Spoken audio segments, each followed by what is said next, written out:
মাশরাফির ঘরে আগুন দিয়েছে। ভারতীয় পত্রিকায় লিখেছে লিটন দাসের ঘরে আগুন দিয়েছে। লিটন দাসের ঘরে তো আগুন দেয় নাই, তবে বিবিসি একটা রিপোর্ট করেছে, ডকুমেন্টারি। বিবিসি বলছে বাংলাদেশের সংখ্যালঘু হিন্দু বৌদ্ধ খ্রিস্টানদের উপর যে নির্যাতন, এটা সুপরিকল্পিত প্রপাগান্ডা। একেবারে ডকুমেন্টারি সমস্ত পত্রিকা আছে, সমস্ত পত্রিকা। এই মসজিদে আমি প্রায় 16 বছর ইমামতি করেছি, জুমার খুতবা দিয়েছি। আমি আর আসতে পারবো না।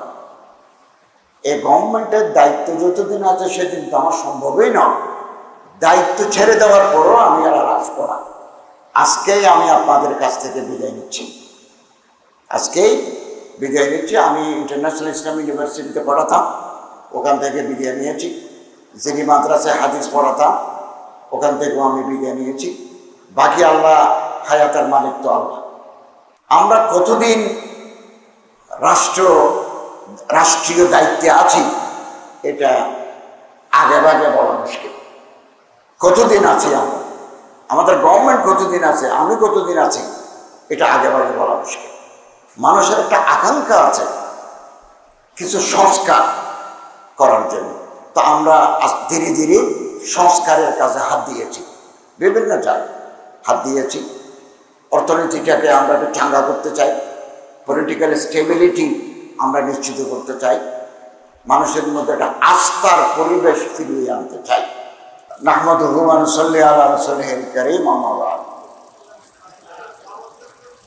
হযরত ওসমান রাদিয়াল্লাহু তাআলা আনহু জামে মসজিদের পরিচালনা কমিটির সম্মানিত পরিচালনা পরিষদের দায়িত্বশীল বৃন্দ, সম্মানিত মুসল্লিয়ানে কেরাম, আমি এই মসজিদে প্রায় 16-17 বছর আমি এখানে খুতবা দিয়েছি, জুমার নামাজে ইমামতি করেছি।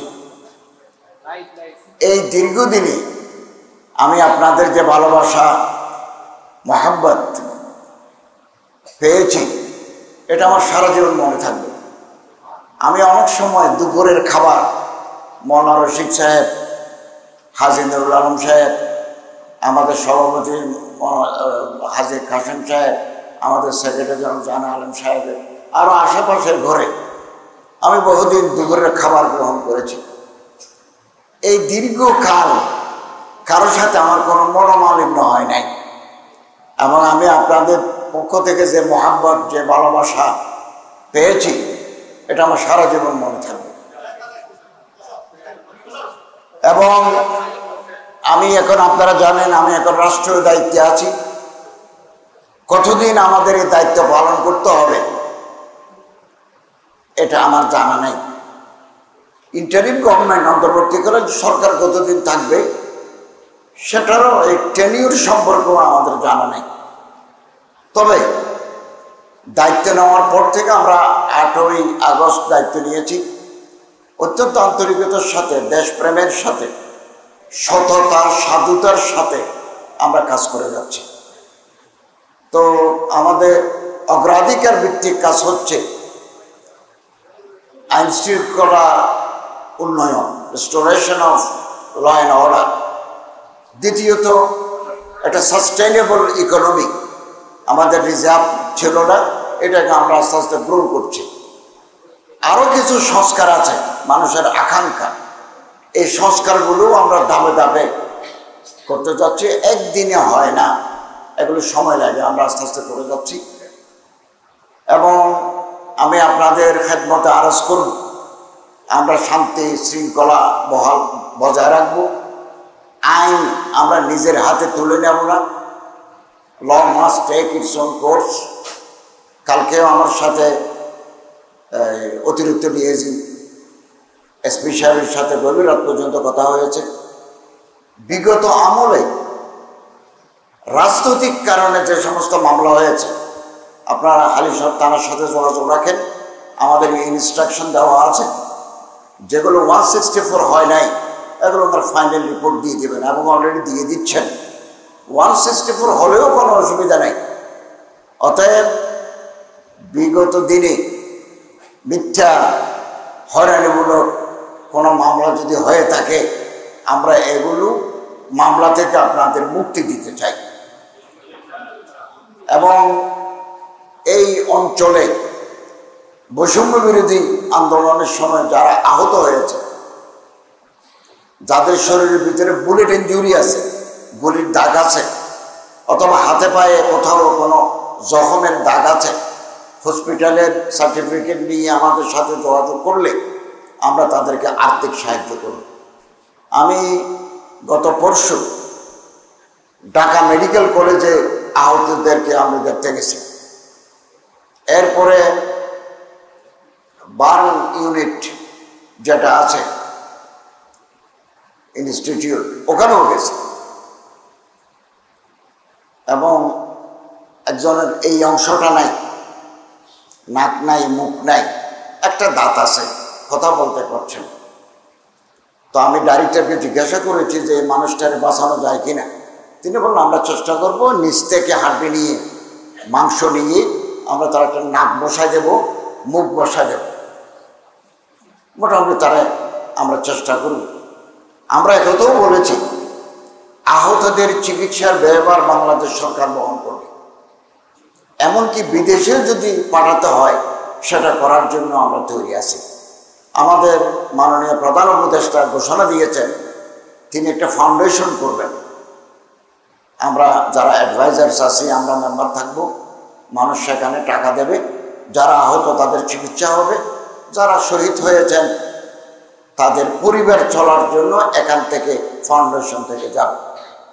এছাড়া বিভিন্ন মানবিক সংস্থা, বিভিন্ন এনজিও এগিয়ে এসেছে এবং ঢাকা মেডিকেলে আরও বিভিন্ন জায়গায় আসুন্না ফাউন্ডেশনের শেখ আহমদুল্লাহ সাহেবের সাথে মিলে আমরা 5 কোটি টাকা বেসরকারিভাবে এই আহত নিহত মানুষকে আমরা দান করেছি।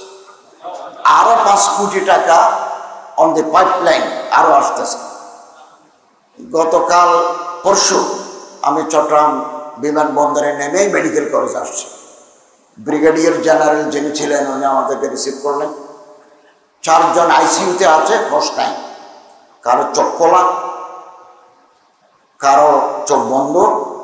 ডাক্তারদেরকে জিজ্ঞাসা করতে চাইলাম এদের বাঁচার সম্ভাবনা কতটুকু, বলল সম্ভাবনা কম। তো আমরা 1 লাখ টাকা করে দিয়েছি এই 4 জনকে। আর যারা পেটের ভিতরে গুলি, শরীরে অন্য কোনো গুলি, এদেরকে 20,000, 30,000, 50,000 করে আমরা দিয়েছি।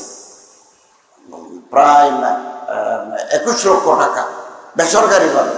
সরকারিভাবে তো সব খরচ গভর্নমেন্ট বহন করবে, আমরা তৈরি আছি।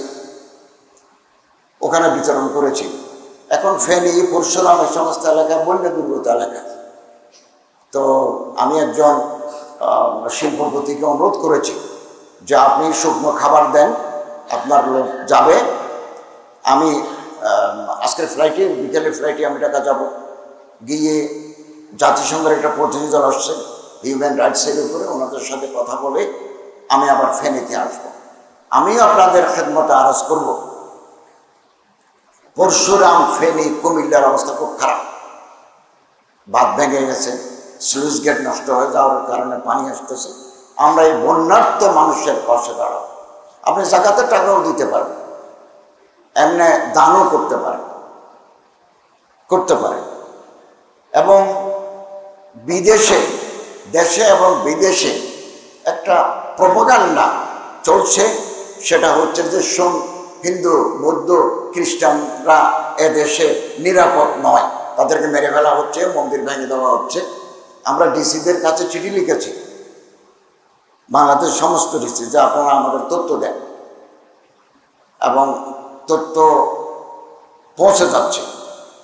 আমাদের সেনাবাহিনী প্রধান বলেছেন 20 জেলার 23 জায়গায় অ্যাটাক হয়েছে। অ্যাটাকের মাত্রা 25%, 50%। তো যারা ক্ষতিগ্রস্ত আমরা তাদের পাশে আছি।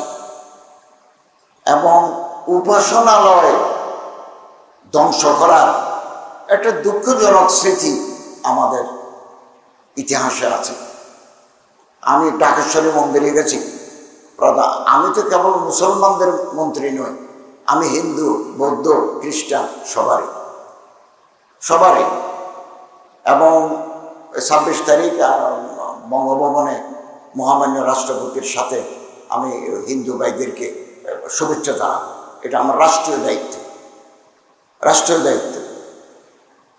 এবং কোথাও যদি কেউ কোনো উপাসনালয়ে হামলা চালায় পলিটিক্যাল সিচুয়েশন পরিবর্তনের কারণে, আমরা মনে করি তারা ক্রিমিনাল, তারা দুর্বৃত্ত। এই দুর্বৃত্তদের আমরা আইনের আওতায় আনব। আমাদের নবী করিম সাল্লাল্লাহু আলাইহি ওয়াসাল্লাম সাহাবায়ে কেরামের জামানায় ইহুদি ছিল, খ্রিস্টান ছিল, বিধর্মী ছিল, এবং মুসলমানদের দেশে অমুসলমানদের জীবন ধারণের এটা আমাদের নবী করিম সাল্লাল্লাহু আলাইহি ওয়াসাল্লামের সিরতে নীতিমালা আছে। এমনকি যুদ্ধ যখন শুরু হয় তখন ইনডিসক্রিমিনেট হত্যা চলে, বোম মেরে মারি ফেলে, পাইকারিভাবে মানুষ হত্যা করে। কিন্তু আমাদের নবী করিম সাল্লাল্লাহু আলাইহি ওয়াসাল্লামের ঘোষণা আছে, লা তাকতুলু সিবিয়ান, লা তাকতুলু শাইখান ফানিয়ান, লা তাহদিমুল মানাজিল, লা তাকতুলুন নিসা।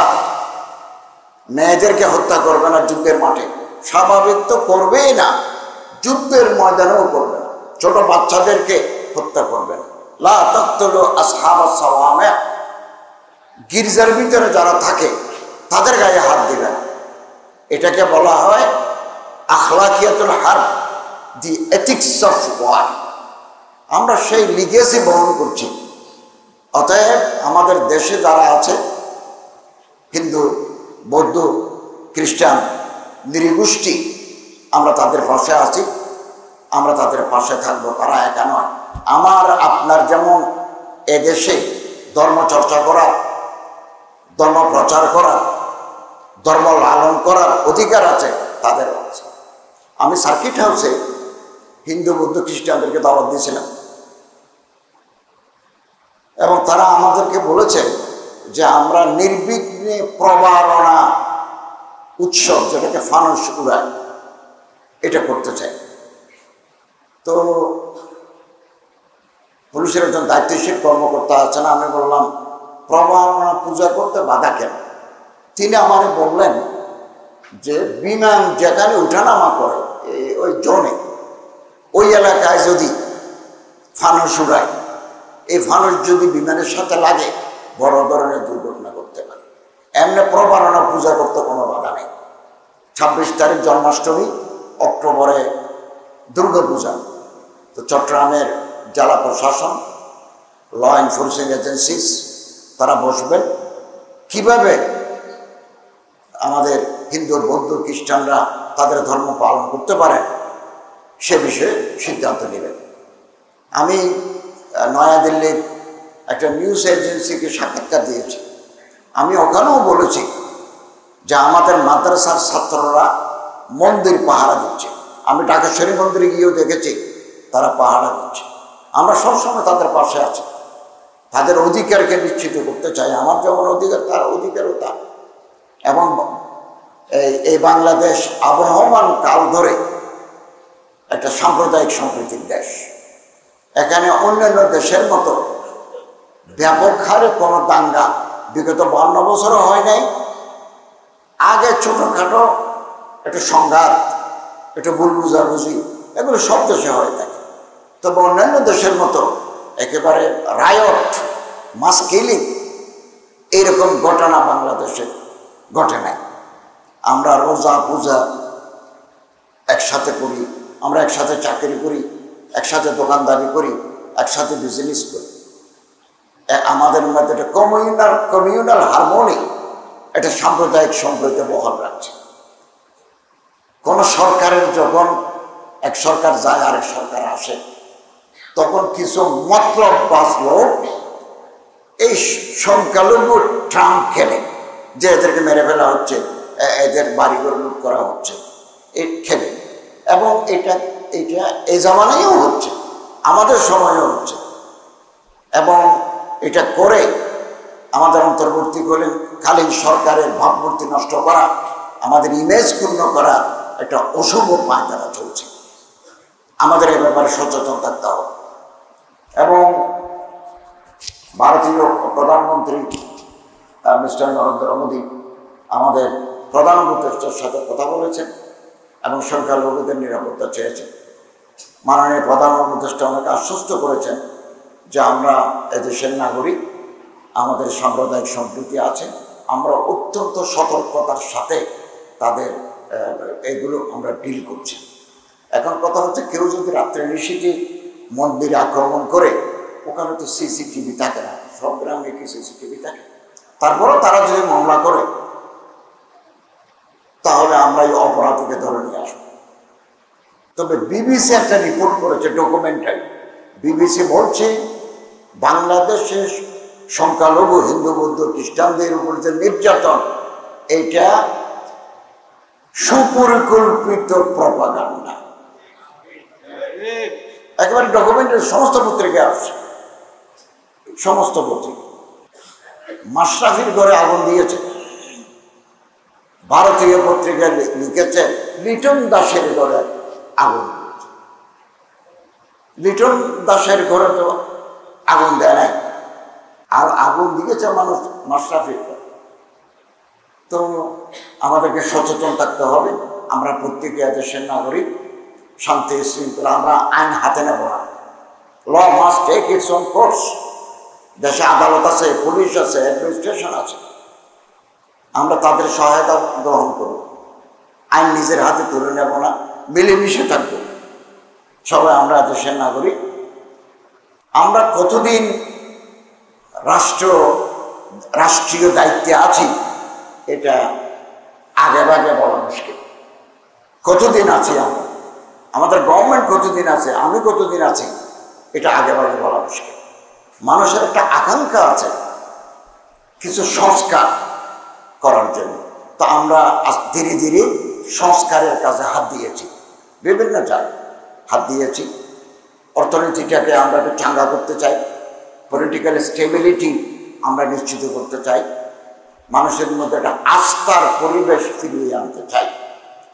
এই পরিবেশ তৈরি হয়ে গেলেই আমরা নির্বাচন কমিশনকে পুনর্গঠন করে একটা সুষ্ঠু, অবাধ, ইম্পার্শিয়াল, নিরপেক্ষ আমরা একটা নির্বাচন করব। যারা নির্বাচিত হবেন তাদের হাতে ক্ষমতা দিয়ে আমরা বিদায়। মানুষ অতীতে ভোট দিতে পারে না, আপনারা সবাই জানেন।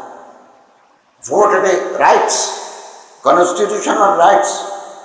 এটা আমরা অতীতে বহুদিন যাবত, আমাদের পলিটিক্যাল কালচার শেষ, পলিটিক্যাল কালচার শেষ। আমাদের রাজনৈতিক দলের মধ্যে একটা প্রবণতা আছে, একবার বসতে পারলে আর ছাড়াছাড়ি নেই। আমরা এটা পরিবর্তন করতে চাই, পরিবর্তন করতে চাই। 5 বছর পর পর ভোট হবে, জনগণ যদি ম্যান্ডেট দেয় তারা রাষ্ট্র চালাবেন, জনগণ যদি না চায় তারা বিরোধী দলের আসনে বসবে। আমরা এই পলিটিক্যাল কালচারটাকে রিভাইভ করতে চাই। গত 4 দিন আগে দিনাজপুরের ডিসি আমাদেরকে জানালেন সকাল 8:30টার দিকে, দিনাজপুরে একটা মন্দির আছে, কান্তজি মন্দির, পাসপোর্টে ছবি আছে। বলো যে কিছু মানুষ দেবোত্তর সম্পত্তিতে মসজিদ তৈরি করতে চায়। আমাদের একটা অ্যাডভাইজার ফোরাম আছে হোয়াটসঅ্যাপে। আমি স্বরাষ্ট্রমন্ত্রীর দৃষ্টি আকর্ষণ করলাম যে খুব তাড়াতাড়ি আপনি দৃষ্টি দেন, কিছু লোক জড়ো হয়েছে, তারা মসজিদ তৈরি করবে, ঘটনাটা কি দেখেন। তো ক্যাবিনেট সেক্রেটারি আমার 5 মিনিটের ভিতরে রিপ্লাই দিলেন যে উনি আমাদের সাথে যুক্ত, যে আমরা মাননীয় স্বরাষ্ট্রমন্ত্রীকে বলেছি, আইজি সাহেবকে বলেছি, র্যাবের প্রধানকে বলেছি, তারা সব স্পটে গেছে। পরদিন ক্যাবিনেট মিটিং ছিল, আমি স্বরাষ্ট্রমন্ত্রীকে জিজ্ঞাসা করেছি কেন দেবোত্তর সম্পত্তিতে মসজিদ তৈরি করতে চান, ওখানে কি কোনো ল্যান্ড ডিসপিউট আছে? বললো না, ল্যান্ড ডিসপিউট নেই, দেবোত্তর সম্পত্তি শেষ, মসজিদ শুরু। তো পরিবর্তিত এই সুযোগে 2টা পিলার ওই দেবোত্তর সম্পত্তির ভিতরে ঢুকে আমরা তাদের সাথে আলাপ করে পিলার 2টো তুলে ফেলেছি। মসজিদের পাশে আবার হাট জায়গা আছে। আমরা ডিসিকে বলেছি মসজিদ যদি বড় করতে হয় আপনি হাট জায়গা বরাদ্দ দেন। যেটা সমাধান হয়ে গেছে। এরকম বিভিন্ন জায়গায় এরকম হয়ে থাকে। মুসলমান এমপির ঘরে যেমন আগুন, হিন্দু এমপির ঘরেও আগুন। এটা তো কোনো কমিউনাল কথা নয়, এটা তো পলিটিক্যাল এজিটেশন, অ্যাংরি মব। এই যে মন্ত্রীদের বাড়ি, আমার জন্য একটা বাড়ি বরাদ্দ, বেসিন বাঁধা। আমি পূর্ত সচিবকে জিজ্ঞাসা করেছি বাড়ি একটা দিলেন ফিটিংস ভাঙা, তিনি বলল স্যার সব কয়েকটা ছাড়া বাকি সবগুলো ভেঙে ফেলেছে, এখন মেরামত হচ্ছে। তো একটা বিপ্লব, একটা আন্দোলন মাঝখানে গেল, এরকম হয়ে থাকে, আমাদের এগুলো সহ্য করতে হবে। আমি আমার মন্ত্রণালয়ে একটা সিন্ডিকেট আছে, টিকিটের ব্যাপারে আছে, কত ধরনের আছে, আমি এগুলো নিয়ে কাজ করছি। সিন্ডিকেট ভেঙে দেওয়ার জন্য আমি অত্যন্ত সচেষ্ট, এবং যাতে কম টাকায়, বেশি আমরা কমাতে পারবো না, সৌদি আরবকে আমাদের টাকা দিতে হয়, আরাফা মিনা মুজদালিফার খরচ দিতে হয়, ঘর ভাড়া করতে হয়। বিমানের ক্ষেত্রে আমরা আলোচনা করব। আমি বিমান সচিবকে বলেছি যে আপনি আমাদের সাথে বসান, আমি প্রয়োজনে চিফ অ্যাডভাইজারের সাথে আলাপ করে বিমান টোটাল প্যাকেজ আমরা 35,000 টাকা সরকারের পক্ষ থেকে, সরকারের পক্ষ নয়, পাবলিক আমাদেরকে দেয়, আশকোনাতে আমরা 35,000 টাকা ফেরত দিই। তো দেখি কোন কোন জায়গায় দুর্নীতি হয়, ওই জায়গাগুলো বন্ধ করে দিয়ে এই পবিত্র ইবাদত যাতে মানুষ একটু কম টাকায় করতে পারে, এ ব্যাপারে আমি সচেতন আছি এবং এই ব্যাপারে প্রধান উপদেষ্টার সাথেও আমরা আলাপ করব। একটা সিন্ডিকেট এগুলো বহুদিন যাবৎ করে আসছে, এই ব্যাপারে আমরা অত্যন্ত সচেতন আছি এবং থাকব। আমি আপনাদের পরামর্শ চাই, আপনাদের সহযোগিতা চাই, আপনাদের দোয়া চাই। এই মসজিদে আমি প্রায় 16 বছর ইমামতি করেছি, জুমার খুতবা দিয়েছি। আমি আর আসতে পারবো না। এই গভর্নমেন্টের দায়িত্ব যতদিন আছে সেদিন তো আমার সম্ভবই নয়। দায়িত্ব ছেড়ে দেওয়ার পরও আমি আর আসবো না। আজকেই আমি আপনাদের কাছ থেকে বিদায় নিচ্ছি, আজকেই বিদায় নিচ্ছি। আমি ইন্টারন্যাশনাল ইসলামিক ইউনিভার্সিটিতে পড়াতাম, ওখান থেকে বিদায় নিয়েছি।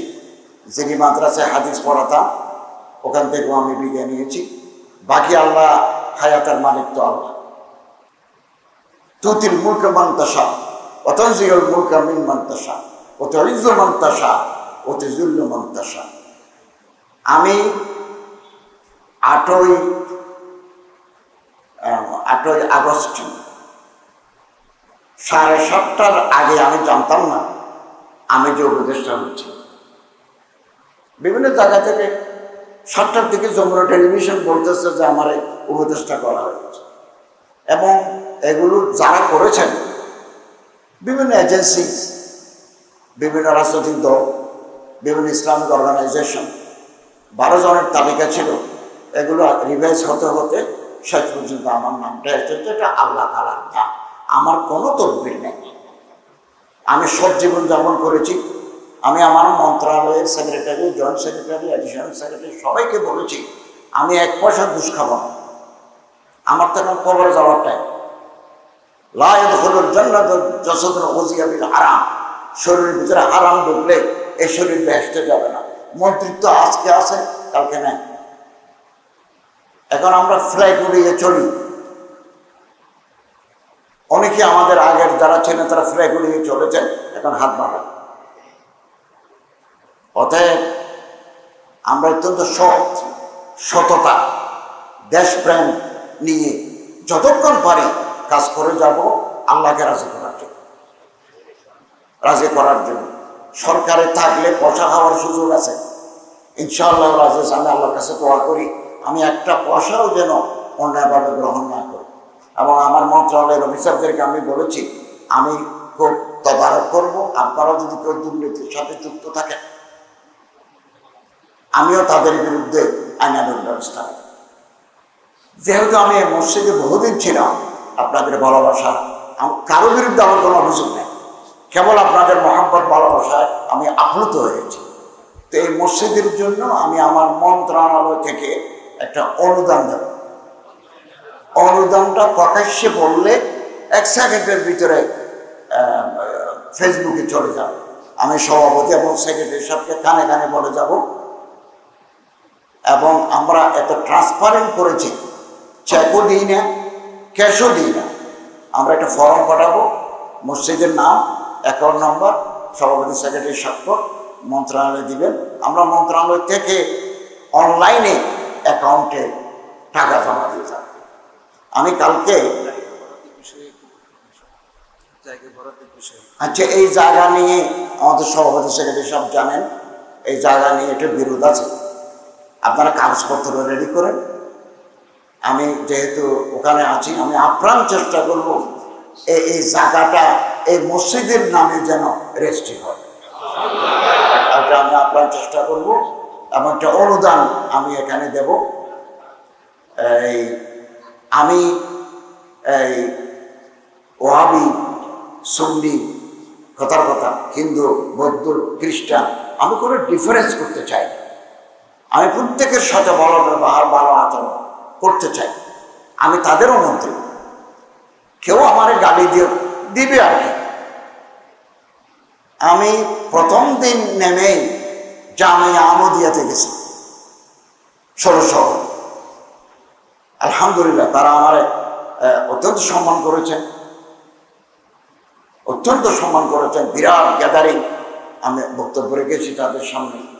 এবং আমাদের মধ্যে যে একতলাপ কিছু থাকতে পারে, একতলাপ কিছু থাকতে পারে, তো ইত্তেফাক মাল ইখতিলাফ, একতলাপ সত্ত্বেও আমরা কাছাকাছি আসতে পারি। কাছাকাছি আমরা যতদিন কাছে আসবো না, আমাদের ঐক্যবদ্ধ শক্তি যদি আমরা প্রদর্শন করতে না পারি, বারবার আমরা পিছিয়ে পড়ি। কুল্লু হিজবুন বিমা লাদাইহিম ফারিহুন। আমি যদি বলি, আমার দল যদি বলে, আমার গ্রুপ যদি বলে আমি শ্রেষ্ঠ, তো এটা হয় না। তো সভাপতি সেক্রেটারি সাহেব আছেন, কাগজপত্রের কি অবস্থায় আছে আমাকে জানাবেন। আমি সংশ্লিষ্ট মন্ত্রী, এখন বোধহয় বন্যী মন্ত্রী কাউকে দেওয়া হয় না, এটা চিফ অ্যাডভাইজার কন্ট্রোল করে। আমি এটা তুলব এবং এটা পাস করে দেওয়ার জন্য আপ্রাণ চেষ্টা করব। আমি আপনাদের কাছে দোয়া চাই, আপনাদের সহযোগিতা চাই, পরামর্শ চাই। আমার দরজা সবসময় খোলা। আমার পিএসের সাথে যোগাযোগ করলে আমার সাথে আপনাদের কমিউনিকেট হবে। আর আমি আপনারা যদি মন্ত্রণালয়েও যেতে চান, কেবল আমার মন্ত্রণালয় রিলেটেড কাজের জন্য আপনি মন্ত্রণালয়ে আসতে পারেন। অন্য মন্ত্রণালয়ের কাজ যেটা আমার বাইরে, এটা আমার জন্য একটু কঠিন হয়ে যায়। আর নতুন যারা আসছেন, আমার কলিগ যারা আছেন, তাদের সাথে এক একজন করে পরিচয় হচ্ছে, অনেকের সাথে কোনো ঘনিষ্ঠতা হয় নাই। আর আমরা যখনই ক্যাবিনেট মিটিং করি, অথবা বঙ্গভবনে অথবা যমুনা রাষ্ট্রীয় ভবনে, কে কোথায় বসবো ওখানে নাম লেখা থাকে। এখন আমার পাশে যদি কোনো মহিলা বসে, তিনিও মন্ত্রী, ওনার সিট উনি বলছেন, আমার সিট আমি বলছি, আমি কি ওনারে বলতে পারি ম্যাডাম আপনি উঠে ওখানে যান? এটা তো স্টেট, রাষ্ট্রীয়। আমি যেদিন শপথ নিয়েছি সেদিন একজন মহিলা সম্মানিতা, তিনি সুপ্রিম কোর্টের অ্যাডভোকেট, তিনি আমার পাশে ছিলেন, ওনার সিট ওখানে। সেনাবাহিনী প্রধান, বিমান বাহিনী প্রধান আমাদের পিছনে বসে, পলিটিক্যাল লিডাররা, সমস্ত পলিটিক্যাল লিডার আমাদের পিছনে বসেন, আমরা সামনের সারিতে বসেছি। এবং আলহামদুলিল্লাহ, তত্ত্বাবধায়ক সরকার বাংলাদেশে যতদিন চালু হয়েছে, আমি বোধহয় একজন মৌলানা প্রথম। এবং শুক্রবারে আমাদের ক্যাবিনেট মিটিং হচ্ছে, আমাদের চিফ অ্যাডভাইজার বললেন যে যারা নামাজ পড়বেন তারা নামাজে যেতে পারে। এদিন দুজন অ্যাডভাইজার নিছেন, তো রাষ্ট্রপতির কক্ষে আমাদের খাবারের দাওয়া। তো ওনার সাথে উনি আমাকে বলেন, হুজুর কেমন আছেন, দোয়া করবেন, আমাদের মহামান্য রাষ্ট্রপতি। তো আলহামদুলিল্লাহ সততার সাথে কাজ করলে আমরা ইনশাআল্লাহ আজিজ আল্লাহ তাআলা আমাদের কামিয়াবি দান করবেন। আমি আপনাদের কাছে দোয়া চাই, সহযোগিতা চাই। আল্লাহ তাআলা আমাদের সবাইকে দীর্ঘায়ু করুন এবং একটা সুন্দর একটা সৌহার্দ্যপূর্ণ একটা সমাজ, একটা রাষ্ট্র আমরা জাতিকে উপহার দিতে চাই। তো একথা বলে আমি বিদায় নিচ্ছি। ওয়া আখিরু দাওয়ানা আলহামদুলিল্লাহি রাব্বিল আলামিন। IUB media